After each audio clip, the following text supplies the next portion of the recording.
जय हो।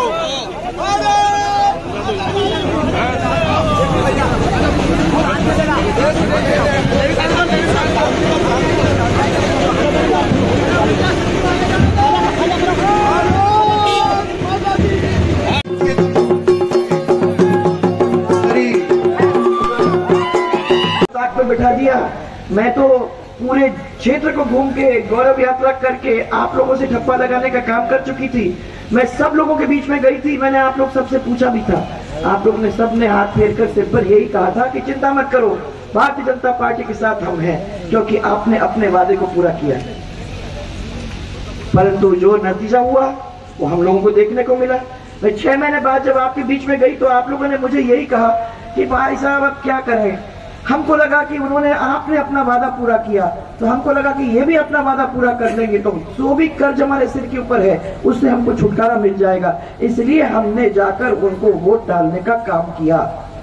अब 5 साल दुखी हो रहे हो कि नहीं हो रहे हो? रहे ना? आपको तो सब काम हो गए हैं, आपके बेरोजगारों को सबको नौकरी मिल गई है। बैठे बेचारे पेपर के लिए, परंतु पेपर लीक एक के बाद एक के बाद एक के बाद एक होते गए तो बेचारे कोई भी किसी को भी रोजगार नहीं मिला। पूरे राजस्थान की सरकार के रोजगार वैसे ही खाली पड़े हुए हैं क्योंकि हम वो सीट भर नहीं पा रहे हैं। और इसीलिए नहीं भर पा रहे हैं क्योंकि हम कायदे से अपनी परीक्षाएं नहीं कर पा रहे हैं। भारतीय जनता पार्टी ने कह दिया सबको कि सरकार आती है तो भारतीय जनता पार्टी की सरकार इन आपके परीक्षाओं के ऊपर ध्यान देते हुए सबसे पहले इंक्वायरी करके ऐसे लोगों को, जिन लोगों ने जाके ये 19 पेपर लीक कराने में हाथ दिया है, ऐसे लोगों को इंक्वायरी करा के पनिश करने का काम वो करने वाले हैं। मुझे ये विश्वास है कि आने वाले समय के अंदर आपने ना तो पहले देखा और ना आगे देखोगे कि बीजेपी की सरकार में कोई भी एक पेपर लीक होगा। और जब नौकरियां मिलेंगी तो मुझे विश्वास है कि जितने बचे कुचे हैं उन सबको भरने का काम भारतीय जनता पार्टी की सरकार कर सकेगी। ये जरूरी है भाइयों, क्योंकि कितने लोग कितने दिन तक दर दर भटकोगे, कितने दिन पेट पे लात खाओगे। बिजली मिल रही है आप लोगों को? अच्छी तरह से मिल रही है? मेरे को शायद आवाज आ रही है, आवाज आ रही है शायद जनरेटर की। ये जनरेटर पे चल रहा है? वाह वाह वाह। तो आपके यहाँ मैंने जब पता करने की कोशिश की तो उन्होंने बोला कि बिजली तो आती नहीं है। कर्जा बिजली विभाग के ऊपर जो 10,000 करोड़ बच गया था वो 95,000 करोड़ तक पहुंच गया फिर से। जो आपके ट्रांसफार्मर जल जाते हैं वो ट्रांसफार्मर आपके बाद महीनों तक नहीं पहुंचते हैं। और जो माताएं बहनें को हम लोग 22 घंटे सिंगल फेज की बिजली दिया करते थे, आज वो 22 घंटे सिंगल फेज की बिजली मिलती है क्या? मिलती है क्या? फ्रिज चलता है फिर बंद हो जाता है, एसी चलता है फिर बंद हो जाता है, पंखा चलता है तो बंद हो जाता है, आता या जाता है, बिजली इसी तरीके से चलती है। और ये मुसीबत हो जाती है। हमने आपकी वजह से ये सिंगल फेज की बिजली बनाई, इसलिए बनाई कि आने वाले समय के अंदर आप गर्मी के अंदर दुखी नहीं होंगे कि आपका फ्रिज चलेगा, आपका पंखा चलेगा, आपकी लाइट चलेगी, आपका बच्चा पढ़ पाएगा। अगर बीमार है तो तड़पेगा नहीं। और अगर ये किसान खेत में गए हुए हैं तो अगर वापस आ जाते हैं तो उनको ठंडा पानी आप दे सकोगे। और जो ऑफिस में गए थके मांदे वापस आते हैं तो उनका घर ठंडक में आप उनको बिठा सकोगे। ये परिस्थिति के अंदर हम आपके लिए 22 घंटे बिजली लाने का काम कर चुके थे, परंतु आज ये बिजली नहीं मिल रही है। जहां से दे के आप लोगों को फिर बात करने की कोशिश करते हैं कि हम तो आपकी बिजली को आपको फ्री दे रहे हैं। फ्री भी कुछ नहीं है, ये सब सरचार्ज का पैसा है। आपने बिल में देखा होगा सरचार्ज लिखा हुआ है। वो सरचार्ज 58 करोड़ रुपए एक तरफ से आपसे लिए हैं और फिर दूसरी तरफ से आपको 100 यूनिट फ्री करके आपके दूसरे जेब में डालने का काम किया है। ये कोई भी पैसा मैं बताना चाहती हूँ उन्होंने नहीं दिया है, ये आपके जेब से निकला है। याद रखना कैसे गुजरात को बदलने का काम किया। आप लोग जाते रहते हो, लगा है। 5 साल में ये काम नहीं हो सकता है। 15 साल 20 साल 25 साल देने के बाद आप देख लीजिए कि कैसे चमन हो गया है गुजरात के अंदर। अगर हम लोग भारतीय जनता पार्टी को 10 साल दे देते तो आज आपकी बिजली शायद 2 रुपए 1 रुपए 2.5 रुपए में मिलती। परंतु क्योंकि इसके ऊपर इतना कर्जा हो जाता है, बार बार कर्जा होता है, इसीलिए आप लोगों की बिजली सबसे महंगी बिजली है पूरे देश के इस क्षेत्र के अंदर। पेट्रोल डीजल का आपके पंजाब से लाते हैं, आपके हरियाणा से लाते हैं, यहां लेके और फिर उसको बेचते हैं। यहां अभी भी हम लोग उसको कम नहीं कर पाए। तो वो एक ही नहीं है, माताएं बहनें, आपकी हालत क्या हो रही है? बच्ची बाहर जाती है तो आपको डर नहीं लगता है कि ये वापस आएगी, टाइम पे आएगी, क्या होगा, कोई कहीं ऐसा ना हो कि उसके साथ कोई ऐसा व्यवहार हो जाए? चिंता करते रहते हो आप लोग। मेरा ये कहना है कि अब समय आ गया है कि हम लोगों को ऐसी सरकार के साथ कोई वास्ता रखना ही नहीं है जो हमारी महिला की इज्जत नहीं रखा सकता, जो हमारे परिवार को मजबूत नहीं कर सकता, जो आप लोगों की जो जरूरतें हैं उस जरूरत के ऊपर खड़े नहीं उतर सकते। ऐसी सरकार को रखने का मतलब क्या है? अभी अभी मैं देख रही थी, और आप मेरे को बता दो, बिजली के अंदर अपने स्थान के अंदर करीबन 16 करोड़ की लागत से स्वरूपगंज में आपसे 132 के केवी का जीएसएस बना कि नहीं बना? बोलो बोलो, आप तो कंजूसी मत करो। बना के नहीं बना? बना। 4 करोड़ की लागत से कचौली व दानवा में 33 केवी के 2 जीएसएस लगे कि नहीं? और 35 करोड़ की लागत से वासा सिंचाई परियोजना और नागपुरा कोबाफली स्टोरेज टैंक का निर्माण हुआ कि नहीं? भाई जोर से बोलो। हाँ। और फिर आप बताओ मेरे को, 24 करोड़ की लागत से पश्चिमी बनास बांध का जीर्णोद्धार हुआ कि नहीं? हुआ। 2 करोड़ की लागत से स्वरूपगंज में सीएचसी, पिंडवाड़ा में धर्मशाला भवन लगा कि नहीं लगा? हाँ हाँ बताओ। भूला, नितोड़ा और झाड़ोली में पीएचसी हुआ कि नहीं हुआ? और 4 करोड़ की लागत से माउंट आबू व भूला में जनजातीय बालिका छात्रावास खड़े हो गए कि नहीं?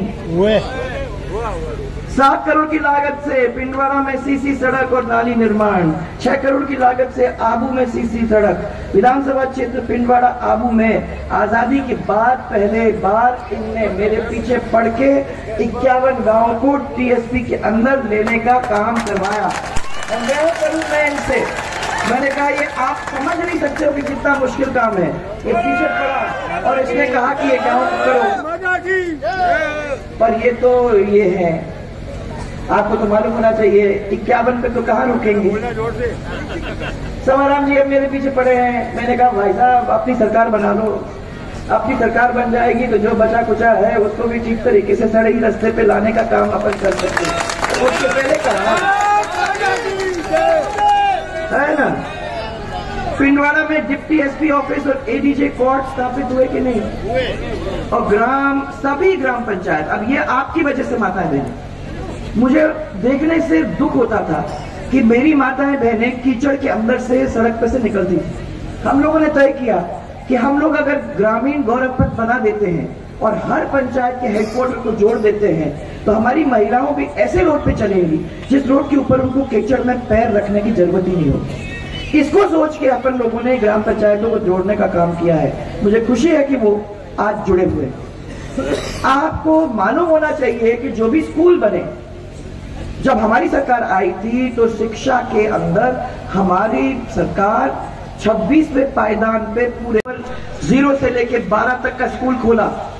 उसके अंदर प्राचार्य से लेके पूरे टीचर्स लगाए और वो लगाने की वजह से अगले 5 साल के अंदर जो उसका नतीजा हुआ, उधर लकड़ी काटने की जाने की जरूरत ही नहीं होगी, आंखें खराब करने की जरूरत नहीं है। उनके घर में सिलेंडर इतने कम दाम में मिलने वाला है। और फिर डॉक्टर्स और टीचर्स की भर्ती के लिए हम लोग जमाने में, मैं ये पूछना चाहती हूँ कि ये कौन सा 2023 का वर्ष है। इस 2023 के अंदर आज भी हमारे अस्पताल के अंदर क्या ऐसी बात हो सकती है? कितनी शर्म की बात। और अभी आपके रावल के परिवार का हुआ है।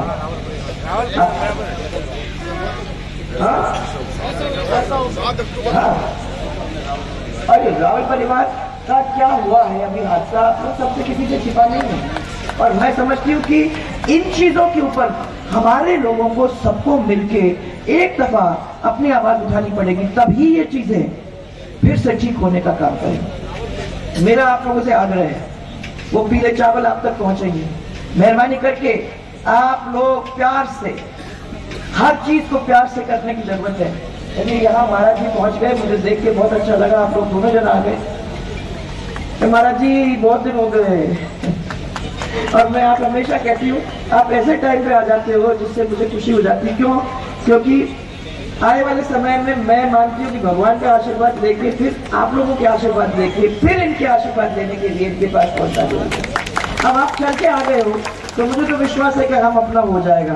मंदिरों का आशीर्वाद, भगवान का आशीर्वाद, आप लोगों का आशीर्वाद और अब जनता का आशीर्वाद इतना मिल जाए तो मैं समझती हूँ कि कोई भी प्रॉब्लम हम लोगों को नहीं होगी और एमएलए साहब फिर जीत के आ जाएंगे। ठीक है?